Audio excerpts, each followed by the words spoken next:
Welcome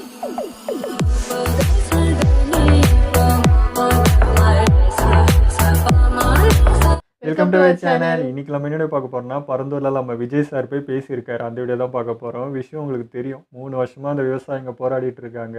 எந்த news மீடியாவும் இந்த அளவுக்கு இல்லை. இத்தனை வருஷமா இந்த போராட்டம் நடந்துட்டு இருக்கு, இந்த அளவுக்கு கவர் செய்யப்படல. இப்போ நம்ம சார் போய் அங்கே நின்னதும் மீடியாவே அங்கே அதிருது. இந்த இந்த மாதிரி அதான் ஒரு ஒரு டைலாக், கேஜிஎஃப் டைலாக் தான் ஞாபகம் வந்துச்சு. பவர்ஃபுல் பீப்புள் மேக் பிளேசஸ் பவர்ஃபுல்ன்ட்டு. அதுதான் இப்போ நடந்துட்டு இருக்கு. ஸோ இப்போ தான் இவ்வளோ பெரிய விஷயங்கள் இப்போ தெரியாதவங்களுக்கு கூட படித்தட்டியில் ஒரு மூலம் முடுக்க தெரியாதவங்களுக்கு கூட இப்போ இந்த விஷயம் தெரிய ஆரம்பிச்சிருக்கு. ஓ, இது இத்தனை வருஷமாக நடந்துட்டு இருக்கான்னு இப்போ தான் ஆச்சரியமாக சில பேர் கேட்டுட்டு இருக்காங்க. ஏதோ நேற்று நடந்த ப்ராப்ளமாக எல்லாம் நினச்சிட்டு இருந்திருப்பாங்க. இந்த மாதிரி ஒரு ஆள் போய் இது எல்லாத்தையும் கவர் பண்ணி இது அங்கே நின்று அந்த இடத்துல நின்று அந்த மக்களாக நின்று அதை எடுத்து சொல்கிறப்ப தான் இவ்வளோ விஷயம் தெரியுது. எல்லா நியூஸ் மீடியாவும் எடுத்து இப்போ தான் அது கவர் பேஜும் பண்ணுது. முன்னாடியே அரசியல்வாதிகள் ஒரு 30 பேர்கிட்ட அங்கே போயிருக்காங்களா, மீட் பண்ணி பேசியிருக்காங்களா, ஆனால் அந்த அளவுக்கு எதுவுமே வெளியே வரலை. மேபி அவங்க யாரும் பெரிய இஷ்யூவாக வெளியே கொண்டு வரலையா என்னன்னு தெரியல, இல்லை அங்கே மட்டும் பேசிட்டு கான்வர்சேஷன் பண்ணிட்டு வந்துட்டாங்களா என்னன்னு தெரியல. பட் இப்போ இது வெளியே வந்திருக்குன்னும் போது ஓகே, அவங்களுக்கு ஏதோ ஒரு விஷயம் கிடைக்க போகுதுன்னு ஒரு நிம்மதி இருக்குது. அதான் இப்போ இது எப்படி சொல்கிறது, மீடியா எல்லாம் கவர் பண்ணுறதுக்கு ரெடியாக இல்லை. கவர் பண்ணாலும் இல்லை, அது அவங்க சுயநலத்துக்கு மீடியா பண்ணாலும் சரி, அவங்கள சேனலுக்கு டெவலப் பண்ணாலும் சரி, அது மூலிமா விஷயமும் சேர்ந்து வெளியே வருதுன்றதே ரொம்ப சந்தோஷம். அதுக்கு இந்த மாதிரி ஆள் நின்னனால தானே இது ஆச்சு, அந்த வகையில் சந்தோஷன்றோம். ஸோ வாங்க நம்ம வீடியோ பார்த்துட்டு பேசுவோம். ஃபுல்லாக காடு தான், இல்லை விவசாயம்னாலும் அப்படி தானே இருக்கும். ஊரே வருது.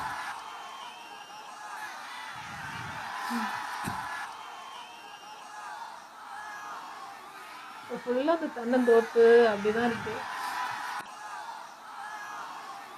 இடத்துல வந்தால் நீர் வாழத்துலேருந்து எவ்வளோ பாதிக்குது, எல்லாம் போகல. ஆனால் எல்லாரையும் இங்கே அனுமதிக்கலன்னு சொல்லியிருந்தாங்க. போராட்டம் பண்ணுறவங்க மட்டும் இங்கே வரலாம் அப்படின்னு சொல்லியிருந்தாங்க. நிறைய வணக்கம். மைக் வாங்கினதும் வேற ஆயிடுறாரு.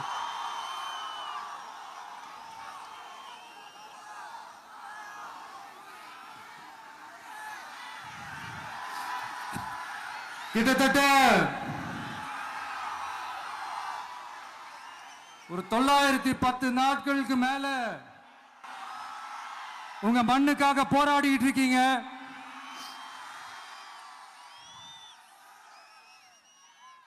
உங்க போராட்டத்தை பத்தி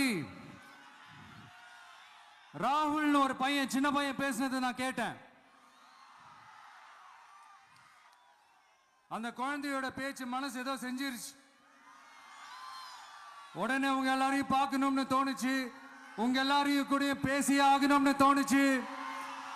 உங்க எல்லாரும் கூட நான் நிப்பேன், தொடர்ந்து நிப்பேன் சொல்லணும்னு தோணுச்சு. எங்கிருந்து எவ்வளவு கூட்டம் வச்சு வர்றப்போ ஒவ்வொரு வீட்டுக்கும் ரொம்ப முக்கியமானவங்க அந்த வீட்டில் இருக்கிற பெரியவங்க தான். அதே மாதிரிதான் நம்ம நாட்டுக்கு ரொம்ப முக்கியமானவங்க உங்களை மாதிரி விவசாயிங்க தான். அதனால உங்களை மாதிரி விவசாயிகளோட காலடி மண்ணை தொட்டு கும்பிட்டு தான் என்னோட பயணத்தை தொடங்கணும்னு ஒரு முடிவோட தான் இருந்தேன். அதுக்கு சரியான இடம் இதுதான் எனக்கு தோணுச்சு. நல்ல தொடக்கம். என்ன, உங்க வீட்டில் இருக்கிற ஒரு மகனா என்னோட கள அரசியல் பயணம் உங்களோட ஆசீர்வாதத்தோட இங்கிருந்து தான் தொடங்குது. சரி, அதை விடுவோம். நம்மளுடைய முதல் மாநில மாநாட்டில் நம்ம கட்சியினுடைய கொள்கையை பத்திலாம் தான் எடுத்து சொன்னேன். அதுல ஒண்ணுதான் இயற்கை வள பாதுகாப்பு. சூழலியல் மற்றும் காலநிலை நெருக்கடியை எதிர்கொள்ளக்கூடிய, இயற்கைக்கு ஊறு விளைவிக்காத பகுதிசார் மாநில வளர்ச்சி பரவலாக்கம். இதான் நாம் அறிவிச்ச அந்த கொள்கை. இதான் நான் இங்க சொல்றதுக்கு காரணம் ஓட்டு அரசியலுக்காக இல்ல. இன்னொரு தீர்மானம் அதே மாநில மாநாட்டில் நான் சொன்னேன். அது விவசாய நிலங்கள் பாதுகாப்பு கொள்கை தீர்மானம். அதுல காஞ்சிபுரம் மாவட்டம் பரந்தூரில் அப்படியே அட்ரஸ் பண்ணியிருக்காங்க. 1000க்கும் மேற்பட்ட ஏக்கர் பரப்பளவில் 13 நீர்நிலைகளை அழிச்சு சென்னை நிரந்தரமாக வெள்ளக்காடாக்கும் இத்திட்டத்தை ஒன்றிய மாநில அரசுகள் கைவிட வேண்டும்னு வலியுறுத்தின. அது மட்டும் இல்லாம இந்த மண்ணுக்காகவும் மக்களுக்காகவும் நம்ம விவசாயிகள் பாதிக்கிற இந்த திட்டத்துக்கு எதிராக சட்ட போராட்டம் நடத்தவும் தயங்க மாட்டோம்னு சொல்லியிருந்தோம். அதை இங்க உங்க முன்னாடி ரொம்ப ஸ்ட்ராங்கா வலியுறுத்துறேன். இந்த பிரச்சனையில நான் உங்களோட உறுதியா நிற்பேன். போல்ட். இன்னொரு முக்கியமான விஷயம், நம்மளை ஆண்டுகிட்டு இருக்கிற ஒன்றிய அரசுக்கும் மாநில அரசுக்கும் இங்க நான் சொல்லணும்னு நினைக்கிறேன். நான் இங்க வளர்ச்சிக்கு எதிரானவெல்லாம் கிடையாது. ஏர்போர்ட்டே வரக்கூடாதுன்னு நான் சொல்லல, இந்த இடத்துல வரக்கூடாதுன்னு நான் சொல்றேன். அவ்வளவுதான். விவசாயத்தை அழிச்சிட்டு இதை நான் சொல்லலன்னு வைங்களேன், இவன் வளர்ச்சிக்கு எதிரானவன் அப்படி இப்படின்னு சொல்லி ஒரு கதையை கட்டி ஆரம்பிச்சிருவாங்க. சரி, நமக்கு அதை பத்திலாம் கவலை இல்லைன்னு வைங்க. எல்லாத்துக்கும் மேல இன்னைக்கு இந்த பூமியில வாழ்ற எல்லா உயிரினங்களோட இருப்பையும் புவி வெப்பமயமாதல் பயமுறுத்திட்டு இருக்கு. அதனுடைய ரிசல்ட் தான் ஒவ்வொரு வருஷமும் இந்த மழை காலத்துல வெள்ளத்துல சென்னை சிட்டி எப்படி தத்தளிச்சுக்கிட்டு இருக்கிறது நம்ம பார்க்கிறோம். இப்ப ரீசன்ட் டைம்ல எடுத்த ஒரு அறிவியல் ஆய்வுல இப்படி ஒவ்வொரு வருஷம் சென்னையில வர ஃப்ளட்டுக்கு காரணமே இங்க இந்த சுற்றுவட்டார பகுதியில் இருக்கிற சதுப்பு நிலங்களை நீர்நிலைகளை அழிச்சது தான் சொல்லுது. இப்படி ஒரு சூழல் இருக்கும் போது 90% ஆஃப் விவசாய நிலங்கள் 90% ஆஃப் நீர்நிலைகளை அழிச்சு இங்க அந்த பரந்தூர் விமான நிலையத்தை கொண்டு வரணும்னு எடுக்கிற அந்த முடிவை எந்த அரசா இருந்தாலும் அது மக்கள் விரோத அரசா தான் இருக்க முடியும். இப்ப சமீபத்தில் நம்ம அரிட்டாப்பட்டி பகுதியில் அந்த டங்ஸ்டன் சுரங்கம் அமைக்கிறதை எதிர்த்து தமிழ்நாடு அரசு ஒரு தீர்மானம் ஒன்று கொண்டு வந்தாங்க. அதை நான் மனப்பூர்வமாக வரவேற்கிறேன். ஆனா அதே நிலைப்பாட்டை தானே இங்க நம்ம பரந்தூர் பிரச்சனையிலையும் எடுக்கணும்.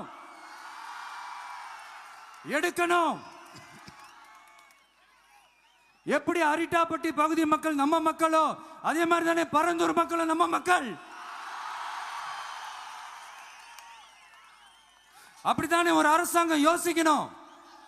ஆனா அப்படி செய்யலையே. ஏன் செய்யல? ஏன்னா இந்த விமான நிலையத்தையும் தாண்டி இந்த திட்டத்தில் அவங்களுக்கு ஏதோ ஒரு லாபம் இருக்குது.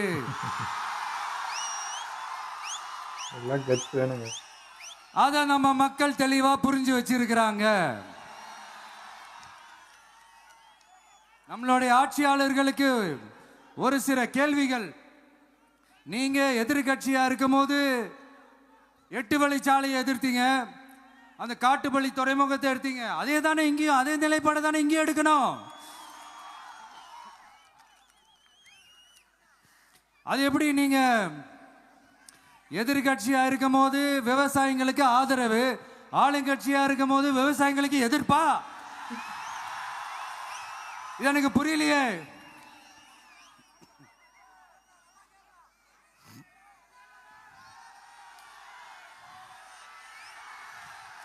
அதனால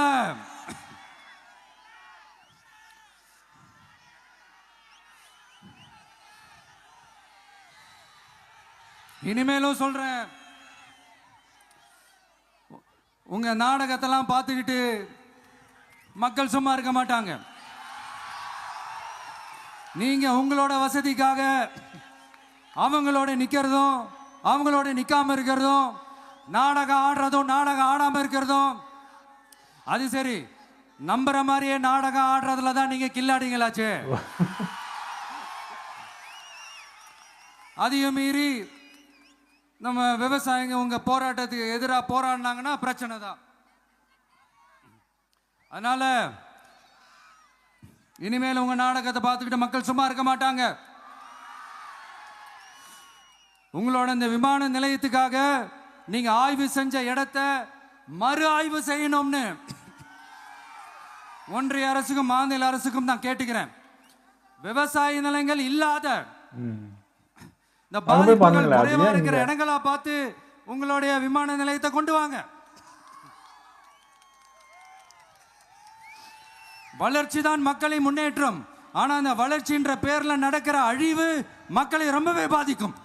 ரெண்டுமே பார்க்கணும், வளர்ச்சியும் பார்க்கணும், அழிவு இல்லாமே பார்த்துக்கணும். ஒரு ஊரே அழிச்சிட்டு இவங்க என்ன நீங்க எல்லாரும் உங்களுடைய ஊர் கிராம தேவதைகளான கொல்லமெட்டால் அம்மன் மேலையும் எல்லை அம்மன் மேலையும் ரொம்பவே நம்பிக்கை வச்சிருக்கீங்கன்றது எனக்கு தெரிஞ்சது. அந்த நம்பிக்கையை இழந்துடாதீங்க. உங்களுக்காகவும் உங்க ஊருக்காகவும் இனி உங்க வீட்டு பிள்ளையான நானும் தமிழக வெற்றி கழகத்தோட தோழர்களும் சட்டத்துக்கு உட்பட்டு எல்லா வழிகளிலும் உங்களோட உறுதி அளிப்பேன். உங்களோட ஊருக்குள்ள ஏகனாபுரம் ஊருக்குள்ள வந்து அந்த திடல்ல தான் உங்க எல்லாரையும் மீட் பண்ணணும்னு நினைச்சேன். ஆனா எனக்கு பர்மிஷன் கிடைக்கல. இங்க தான் பர்மிஷன் கொடுத்தாங்க. இதுக்கே 1008 ரூல். நான் ஏன் ஊருக்குள்ள வரணும்னு தடையின்னு எனக்கு தெரியல. இப்படிதான் கொஞ்ச நாளைக்கு முன்னாடி நம்ம பிள்ளைங்க ஒரு நோட்டீஸ் கொடுத்ததுக்கு தடை விதிச்சாங்க. ஒரு துண்டு சீட்டு நம்ம பிள்ளைங்க கொடுத்ததுக்கு. அது ஏன்னு எனக்கு புரியல. அதனால கான்பிடண்டா இருங்க, நல்லதே நடக்கும், வெற்றி நிச்சயம். மீண்டும் சந்திக்கும் வரை நன்றி, வணக்கம். இது பார்க்கறதுக்கு எனக்கு ரொம்ப எமோஷ்னலாக இருந்தது. இப்போ நம்ம பார்த்தது இங்கே ஒரு 10 நிமிஷம் கிளிப்பு தான். அவர் அங்கே பேசுனது 6 ஹவர்ஸ் 7 ஹவர்ஸ் கிட்ட பேசியிருப்பார். தொண்டை தண்ணி வத்த பேசியிருக்காரு. இல்லையே பார்த்தா தெரியும் எத்தனை முறை இரும்பி பேசிகிட்டு இருக்காருன்னு சொல்லி. ஸோ அந்தளவுக்கு நின்னது. இது எனக்கு ஏன் எமோஷனல் கொடுத்ததுன்னா, அவங்க 3 வருஷமாக போராடினுக்கிறாங்க இந்த விஷயத்தில். அவங்க ஒரு மாதிரி நம்பிக்கையே விடுற இதில் இருந்திருப்பாங்க. என்னடா அது யாரும் வரல, சப்போர்ட் நிற்கலை ஒரு இதுன்றப்போ, இவர் வந்து இப்போ நான் நிற்கிறேன் உங்களுக்காக, நான் சப்போர்ட் பண்ணுவேன்றப்போ அவங்களுக்கு எவ்வளோ நம்பிக்கை கொடுத்துருக்குது. அந்த மக்களுக்கு அது எவ்வளோ என்ன ரொம்ப சந்தோஷப்பட்டிருப்பாங்க. இந்த மாதிரி ஒரு ஆள் வந்து நம்மளுக்காக நிற்கிறாரு, நம்மளுக்கு விடிவு காலம் தான் அப்படின்னு ஒரு நம்பிக்கை அவங்களுக்குள்ளே வருது இல்லை. அது ரொம்ப அழகாக இருந்தது. ஏதோ தனிச்சு அவங்க பாட்டு ஏதோ நம்ம ஏதோ தனிச்சு ஏதோ விட்டுட்டாங்க நம்மள அப்படின்ற மாதிரி இருந்திருக்கும்ல. அந்த நம்பிக்கையை திரும்ப வச்சு அந்த இடத்துல நிற்க வச்சுட்டு போயிருக்காருல, அதுவே எனக்கு அவ்வளோ சந்தோஷத்தை கொடுத்தது. எனக்கும் அது ஆச்சரியமாக தான் இருந்தது. உங்கள்கிட்ட அதான் சொன்னேன், எப்படிம்மா இது வந்து ஒரு 3 வருஷம் யாரும் பார்க்கல, பெருசாக அதை எடுத்துகிட்டு வெளியே வரலன்னாலும் அவங்க விடாப்படியாக அது எப்படி அவ்வளோ தைரியமாக நம்பிக்கை அதை 3 வருஷத்துக்கு எப்படி அந்த போராட்டத்தை கண்டினியூ பண்ணாங்கன்னும் போது அவங்களோட மனதைரியம் தான் எனக்கு பெருசாக பட்டுது. எப்படி அது பண்ணாங்கன்னு ஆச்சரியமாக இருந்தது. அது வாழ்வாதாரம் நம்ம விட்டுருமா? இப்போ நம்ம வீடு திடீர்னு வந்து இது வீடு இல்லை கிளம்புன்னா கிளம்பிடுவாங்க. நம்மளுக்கு எப்படி இருக்கும்? அந்த மாதிரி தான் அது. அவங்க ஊர் இத்தனை வருஷம் வாழ்ந்து பரம்பரையாக வாழ்ந்து விவசாயம் பண்ணி வாழ்ந்தது. திடீர்னு இதெல்லாம் இல்லை, எல்லாம் நாங்கள் டெவலப் பண்ண போகிறோம், நீ எப்படிங்க இருக்கும்? விட்டுருவாங்களா யாருனா? நம்ம விட்டுருவோமா? அந்த மாதிரி தாங்க அவங்களுக்கு அங்கே நடந்துட்டு இருக்கு. அது ஏன் அப்படி நடக்குதுன்றது தான் புரியல.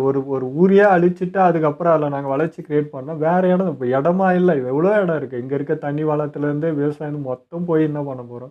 ஒரு விவசாயத்தை அடிக்கிறதுன்றது நம்ம பெத்த அம்மா அப்பா அடிக்கிறதுக்கு சமம். அது அவங்கள அடித்து நம்ம வளர்ச்சி அஞ்சிட்டோம்னா எப்படி இருக்கும்?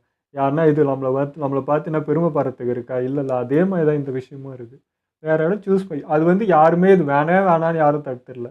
ஏன் இந்த இடம்? அதுதான் கேள்வியாக இருக்குது. அந்த பிளேஸ்லாம் காட்டும்போது பார்க்க அவ்வளோ அழகாக இருக்குது. ஃபுல்லாக தென்னை மரம், காடு அந்த மாதிரி தான் இருக்குது. அதுவும் இல்லாமல் இப்போ நிறைய சில பிளேஸ் கொடுக்கல எனக்கு. இங்கே தான் அலர்ட் பண்ணியிருந்தாங்க, இங்கே மட்டும்தான் கொடுத்துருந்தாங்க அப்படின்னு சொல்லும்போது யோசிச்சு, என்னடா பெருசாக அக்கம் பக்கம் வீடு இல்லை, பெரிய எல்லாரும் வந்துட்டு போகிற ஒரு இடமாவே இல்லையே, ஒரு தனிச்சையாக இருக்கே அப்படின்னு யோசித்தேன். ஸோ அவ்வளோதான் கொடுத்துருக்காங்க போல இருக்கு அந்த பேசுகிற இடத்துக்கு. ஸோ அதையும் அவர் சொல்லியிருந்தார், நான் திரும்ப அந்த ஊருக்கும் போவேன், அங்கேயும் பேசுவேன்னு சொல்லிட்டு. அதெல்லாம் பயங்கரமாக இருந்தது. அதாவது சொன்னால் செக்யூரிட்டி பர்பஸ்க்காக உங்கள் நல்லதுக்காக சொல்கிறோம் அப்படி தான் சொல்லுவாங்க. பட் அங்கே நடக்கிற விஷயமே வேறு. அங்கே போயிட்டா இன்னும் வேறு மாதிரி நடக்கும்ன்றதுனால இது ஏதோ அவசரமாக இது பண்ணி இந்த முடிஞ்சால் இங்கே பேசிக்குவாங்க அப்படி டக்குன்னு இது பண்ணுங்கன்றதுக்காக ஏதோ பண்ணியிருக்காங்க. பட் ஆனால் இது எப்படிங்க சொல்கிறது? அந்த இஷ்யூ வந்து இப்போ இவர் வந்து பேசினா அது எவ்வளோ பெருசாக இது ஆகுன்றது அவங்களுக்கு தெரிஞ்சிச்சு. அதனால தடுத்த மாதிரி தான் இருந்தது. பட் அதையும் மீறி இல்லை, நான் அவங்களுக்காக நிற்பேன்னு அந்த அந்த அந்த இடத்துக்கு வந்து பேசினேன். அந்த இஷ்யூ பற்றி பேசியிருக்கிறதே எனக்கு சந்தோஷம்தான். ஸோ அது வகையில் அதுக்கு வந்து நல்ல முடிவாக வரும்ன்றது ஒரு தொடக்கமாக இது தெரியுது. அவருடைய தொடக்கமும் இங்கேருந்து அவங்கள்ட்ட ஆசீர்வாதம் வாங்கிட்டு பெற்றதுன்றதும் ஒரு சந்தோஷம்தான்.